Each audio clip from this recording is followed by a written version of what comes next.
This is Money Guide with Mary Sterk from Sterk Financial Services. Now, here's Mary Sterk.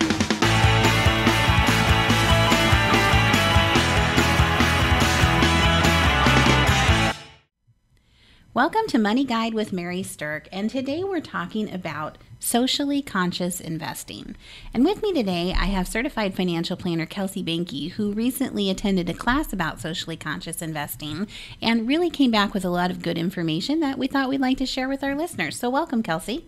Thank you, Mary. So I think the biggest question that we should answer first is, what exactly is socially conscious investing? So socially conscious investing has some kind of, goal or restriction even, or focus on utilizing companies within a fund, or utilizing companies in general that meet some kind of standard. So socially could be that they avoid certain companies that don't have good practices or sell products that they don't agree with, or it could be that they are sticking toward good employee practices with their personnel, things like that. I mean, there's a whole world of this kind of thing, but they put some kind of standard on it for the requirement for investing that has, they call it socially conscious because it's usually some kind of social problem that they're avoiding or social goal that they're aiming for. Yeah, and I think that some people can, just interchange the words socially conscious investing and socially responsible investing. And for purposes of today's show, they mean the same thing. That's what we're talking about, all of that together. But I guess in a nutshell, it's really investing in companies who have some level of ethical practice or are not investing in companies that violate some type of ethical standard. And everybody's ethical standards when it comes to investing might be different, but socially conscious generally has some specific things that they avoid, and they tend to be along the lines of what they call the sin investments. So sins like drinking, gambling, drugs, alcohol, weapons, things like that. So when you think about that, it's along the lines of avoiding, but socially conscious investing can also be about things that are inclusive, like investing in companies specifically that might be helping feed third world countries or providing clean water or are doing things that are green, in the environment. So those are kind of the parameters that socially conscious investing has. And really, I would say that this has been gaining traction in the past few years. There's a lot of news out there that we hear about shady or illegal investment deals that happen. And a lot of people are starting to insist that the companies that they're putting their money in are good stewards of the environment. They're expected to treat their employees well. They're creating healthy products and services. And they really want to steer clear of companies that have the unethical or predatory business practices.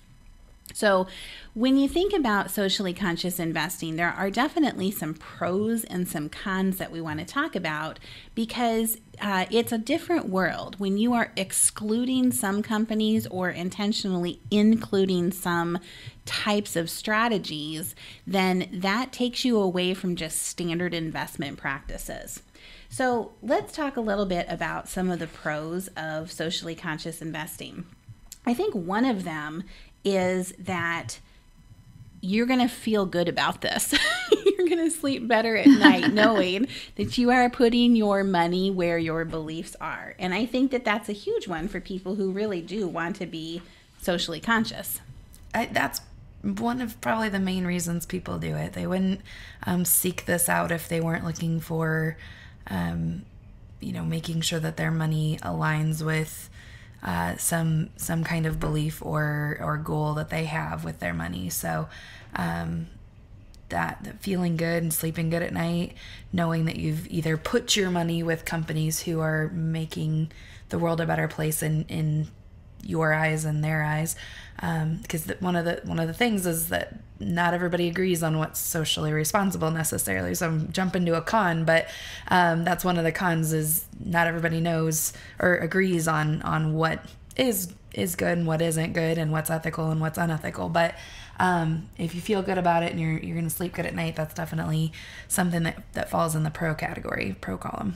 Yeah, because if your values are important to you, then socially responsible investing allows you to put your money where your mouth is. If you say you're a big environmental supporter, but you're investing in a portfolio that is investing in companies that you perceive to be destroying the environment, then you're really kind of crossing your own personal line with that. Now, that might be a very profitable investment, but it is not in line with the beliefs that you have. So that's where the socially responsible investing really comes in. And I think that another thing about this that's a pro is that you're rewarding the ethical companies. And a lot of times the ethical companies have developed business practices that do make them slightly less profitable because they're taking steps that they are intentionally doing to reward their employees better or not harm the environment or not do business in ways that are predatory. And that can definitely affect the bottom line. Absolutely. On that one, specifically, if you remove the social veil that they're trying to wear, they're trying to go through, and if they're just looking for the bottom line, cheapest way to go about doing business, whether that be their hiring practices or their how they operate their facilities or the way that they source their materials or whatever it may be, the absolute cheapest way may not be ethically in line with what most people would want to see. So when companies are making the decision to not take the cheapest route, but rather take what they think is the most ethical path, that's where it isn't always the cheapest, and they're putting themselves in a position where they're not going to be as profitable because of those things. But it's kind of like, what's your soul worth is what a lot of people say, That's a good question. Is it worth that little bit more? Yeah. I mean, it comes back down to that kind of question. So for people who want that kind of thing, there's a lot more of this kind of investing option coming up, and you're starting to see more statistics on this kind of thing as well. So rewarding those ethical companies, putting your money there is what you're doing if you're going in this kind of fund. I think that sometimes people think that, if they're personally doing this, it's going to be just on such a small scale that it's not actually going to have a real impact or make a big difference. But I think that the truth is, the more people that begin to invest in socially responsible companies, the more profitability those companies will see.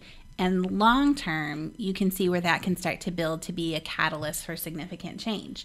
So I think that you have to keep that in mind, is that while it might seem small, many, many small decisions can become mighty ones in the future. So another benefit of socially conscious investing is it gives you the ability to take a stand. Whatever your thing is, there's likely to be something out there that you can invest in that follows and aligns with your beliefs. And that's kind of one of the quirky things about socially conscious investing, is that there's no one thing that is considered this is the only socially conscious thing. There are a whole bunch of different ways that you can go about doing this. So if your passion, if the thing that you really want to get behind is about environment or about social or about government or about impact in third world countries or about faith-based things, there's socially conscious, choices that are out there. So let's talk a little bit about those types of things for just a minute. And let's start with the faith-based ones, because I think that that's kind of interesting. And I think there's a lot of people that would like to put their money where their faith is. And, there's several different religions that have faith-based types of funds.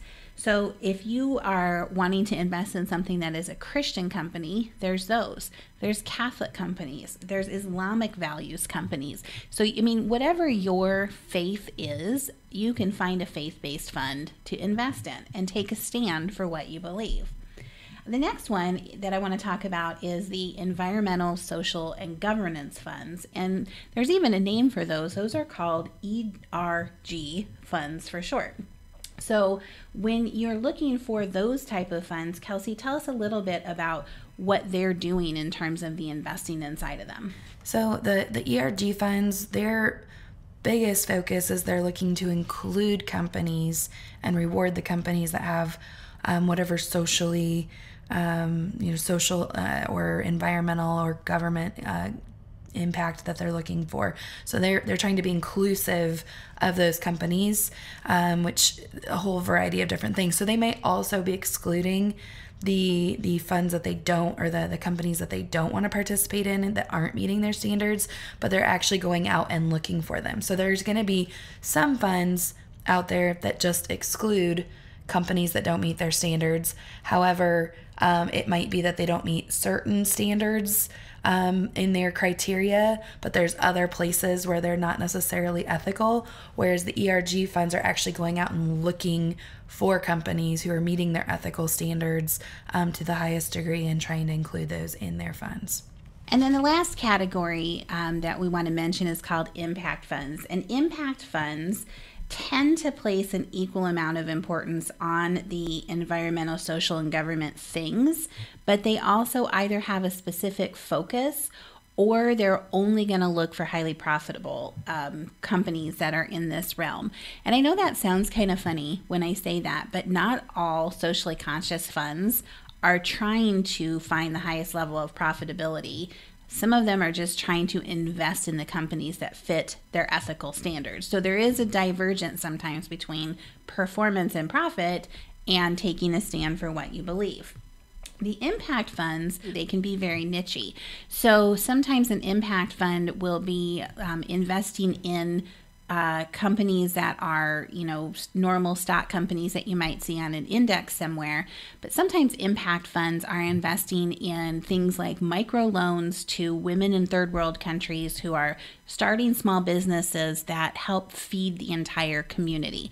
So you can really find some unique niches in the impact fund setting that can really align with whatever it is that you want to take a stand on.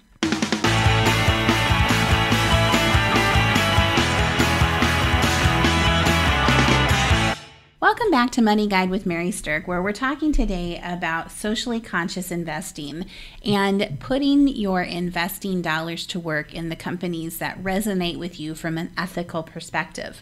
Now, we've talked about some of the pros of that, which is sleeping better at night, putting your money where your mouth is, and really being able to align your finances with the things that you believe in. Now we're going to talk a little bit about some of the cons of that, though, because with any investing style, there are definitely pros and cons. So, Kelsey, what's the first con of socially conscious investing that you want to talk about today? Well, I think one of the big things is if you're only looking for companies that meet a certain ethical standard, it's very likely that you're going to leave really great companies still out on the table, or really great investment options that maybe don't meet the really strict ethical standard of whatever fund that you're looking for, but doesn't necessarily mean that they're a bad company either.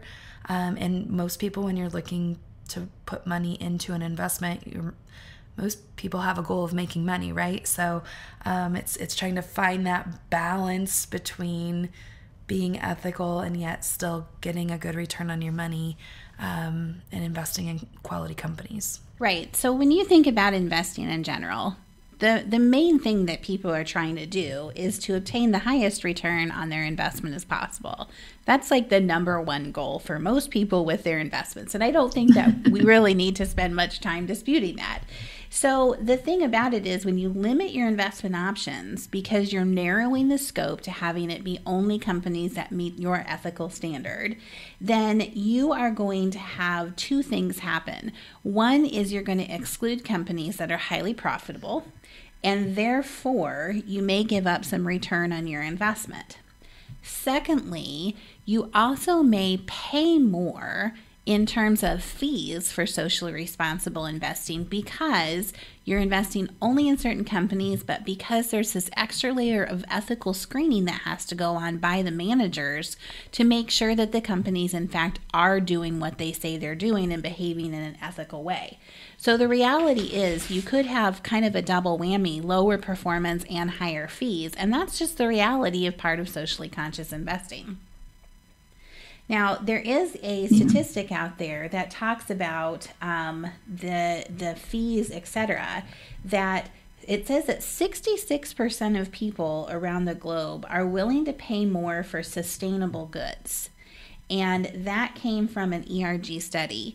And it also says that 73% is what that number goes to if it's in the millennial generation. And I think that's super interesting. It's basically saying our millennials today are willing to align their money with their motivations more so than Generation X or the baby boomer generation. And that's just kind of interesting.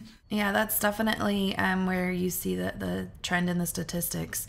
So much so that you're starting to see companies offer socially responsible funds in their 401k plans as a method for attracting, quality millennial talent. Not all millennials necessarily, as the statistics say, find it important, but definitely a large percentage are at least looking at it or considering it, which is interesting. And I think that's why you're seeing more and more of these types of investment opportunities popping up. So, yeah. So here's one of the ways that you can kind of counteract this issue of potential lower returns is when you have a methodology of either picking stocks or picking funds or things like that, you've probably figured out what your parameters are. And if you're going to add the socially conscious into this, then don't deviate from those other standards too far. So here's what I mean by that. So if you are saying to yourself that you're only going to buy, say, stocks that have some type of dividend and that don't have a very large debt ratio, then don't break that rule just because a company considers itself to operate ethically. So find the ethical companies, but still be looking for ones that pay the dividend and don't carry a huge debt load, if that's your parameter. So you can kind of blend a smart investment methodology with screening for those companies if this is something that you want to start, incorporating into your portfolio.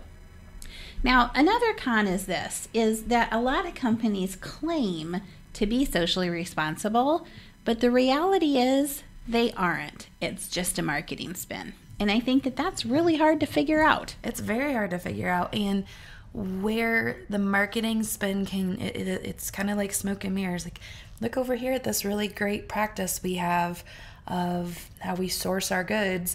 But then over here behind curtain number 2, it's some really awful business practice that if you knew about that, you probably wouldn't invest in the company at all. So it's a little hard. And this is, again, going back to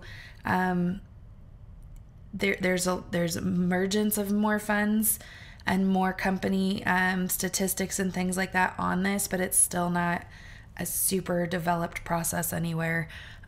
So there's going to be companies that look like it, but they aren't. And you got to dig a little deeper to find this information because it's going into, what I would say that is the next con.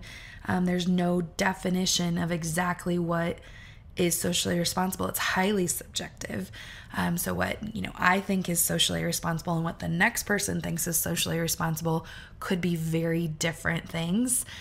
So you need to make sure you're doing, I think, even more research into the strategy and plans of these funds, because there's not a clear-cut definition on what it is. So you want to look at what specifically are these companies trying to include or exclude, because this fund that's claiming to be socially responsible might be completely different than the next socially responsible fund down the line. Yeah, so let me give you an example of what this highly subjective line is. And this is a really good example because it cuts to the chase of how people's perspectives can create a viewpoint of something completely different.